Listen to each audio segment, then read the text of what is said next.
ভদ্রলোক বলল যে তার নাকি গাছে বাধা দেন। আসলে আমি তো আপনার সাথে যোগাযোগ করতে পারি নাই। আপনি মাই টিভিতে কাজ করেন না? মাই টিভিতে? জি জি জি। মাই টিভি হইছে সাথী হইছে আমার ভাইরা, ঠিক আছে? বুঝছেন? টাকায় কিনছেন এবং গাছ কিনছি 3 লাখ টাকা। 3 লাখ টাকার গাছ। বাউফলে এক ব্যবসায়ীর গাছ আটকে দিয়ে নিজের বলে দাবি করেন বিএনপির প্রতাপশালী নেতার এক ছেলে। আজকের অনুসন্ধান বিএনপি নেতাকর্মীদের ভালো নাও লাগতে পারে, ভালো না লাগলেও কিছু করার নেই, কারণ সত্য তো বলতেই হবে।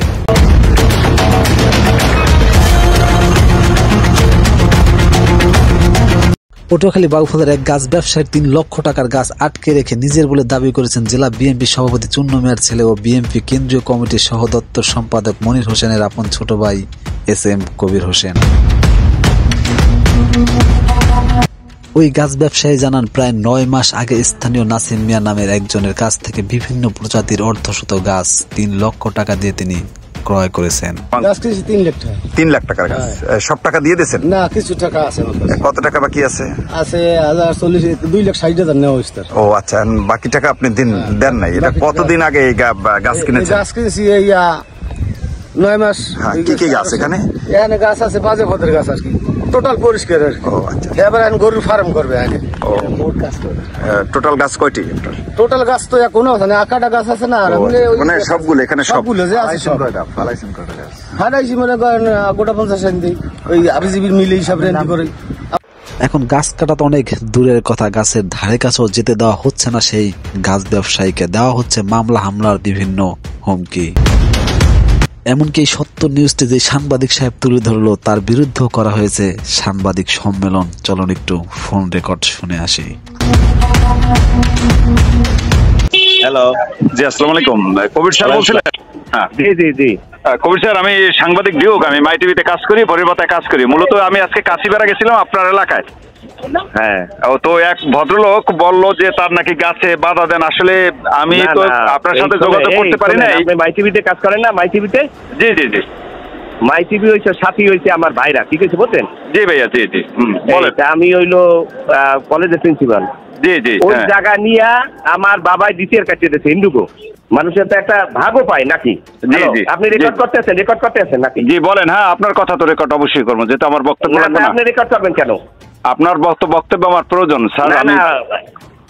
না না, আপনি রেকর্ড করবেন কেন? আপনার বক্তব্য তো আমি রেকর্ড না স্যার আমি বুঝবো কিভাবে? আপনি তো আর দেখেন নাই যাবে রেকর্ড করতে। আপনি রেকর্ড না না, আপনি যে রেকর্ড করেন এটা তো আমার কথা তো শোনেন। আপনি থানায় তো এ পর্যন্ত আজকে পর্যন্ত এখন পর্যন্ত কোনো অভিযোগ দেয় নাই স্যার, এখন পর্যন্ত দেয় নাই। তারা গেছে থানায়। আমি এখনো থানার সামনে স্যার, এখন পর্যন্ত তারা কোনো অভিযোগ দেয় নাই। মনন গেছে, তারা থানায় গেছে স্যার। আমি আমার সাথে এখানে যে দায়িত্বশীল আছে ডিউটি অফিসার, এখন পর্যন্ত থানায় কোনো অভিযোগ তারা দেয় নাই স্যার। দেয় নাই, গেছে তারা রওনা দিয়ে গেছে। তো এখন আপনারা বাধা দেন কোন এখতিয়ারে স্যার? আপনারা বাধা দেন কোন এখতিয়ারে?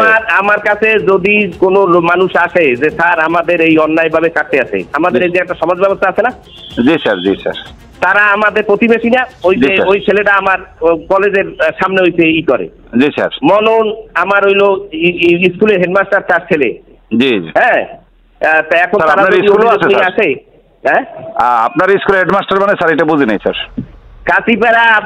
কাশিপাড়া যে মাধ্যমিক বিদ্যালয়, ওই যে প্রতিষ্ঠাতা হইছে আমার বাবা। জি স্যার, জি স্যার।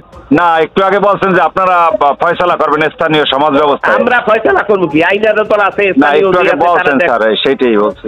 স্থানীয় ভাবে দেখে না। 17 বছর দেশকে সোমালিয়া বানিয়ে সেই দেশকে 7 মাসে ইউরোপ দেখতে চাওয়া একদল লুটেরা ধান্দাবাজেরা বিএনপির লজ্জাহীন সমর্থক। এরা বাপ দাদার ক্ষমতার দোহাই দিয়ে অসহায় মানুষকে পথে বসিয়ে নিজেরা কামিয়ে নিচ্ছে লাখ লাখ টাকা। আপনারা যেই দলের নাম ভাঙিয়ে লাখ লাখ টাকা ইনকাম করে নিচ্ছেন, একবারও কি চিন্তা করে দেখছেন সেই দলের নাম নিশানা কোথায় নামিয়ে দিচ্ছে? শুধু বিভিন্ন জেলায় আপনাদের মতো কিছু চাঁদাবাজদের কারণে বিএনপির নাম শুনলেও মানুষ এখন আওয়ামী লীগের মতো ঘৃণা করে। ক্ষমতা দিয়ে তো মানুষের ক্ষতি সবাই করতে পারে, পারলে ক্ষমতা দিয়ে একজন মানুষের উপকার করে দেখান। এখনো সময় আছে, নিজের দলকে ভালোবাসুন, নয়তো তারা তো পালিয়ে বেঁচেছে, আপনারা পালানোর মতো সুযোগটাও পাবেন না। ফিরে আসবো নতুন কোন অনুসন্ধান নিয়ে, সে পর্যন্ত সবাই ভালো থাকবেন।